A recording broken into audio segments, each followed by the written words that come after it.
کرتی ہے خودی، صید مہر و ماں کرتی ہے خودی، بے حضور و با فروغ و بے فراغ، اپنے نخچیروں کے ہاتھوں داغ داغ۔ علامہ اقبال اب خودی کے متعلق سوال کرتے ہیں اپنے پیر سے کہ خودی تو ایک ایسی طاقت ہے جو کہ آسمان تک پہنچ جاتی ہے اور وہ شکار کرتی ہے چاند اور سورج کا، لیکن اسے حضوری کا شرف حاصل نہیں ہوتا اور نہ ہی اسے فراغت ملتی ہے، اور اپنے شکاروں ہی کے ہاتھوں پریشان اور مصیبت میں مبتلا رہتی ہے خودی۔ یعنی جب خودی انتہائی عروج پہ پہنچ جاتی ہے تو اس کی جو رسائی ہے، اس کی جو پہنچ ہے وہ چاند و سورج تک ہو جاتی ہے۔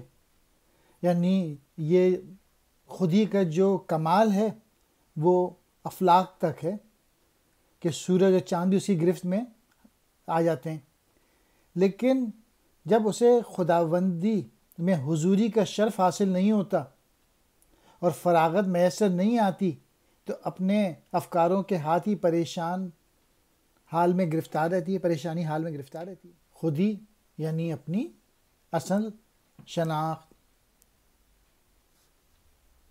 صید کہتے ہیں شکار کو، مہر و ماں سورج اور چاند، بے حضور دل کا توجہ سے خالی ہونا، با فروغ بظاہر روشن، بے فراغ سکون سے محروم۔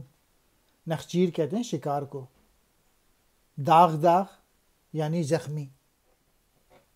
مولانا روم اقبال کو جواب دیتے ہیں کہ لو alone is fit to be hunted، یعنی شکار کرنے کے لائق صرف عشق ہے، لیکن وہ کسی ایرے غیرے کے جال میں نہیں آتا۔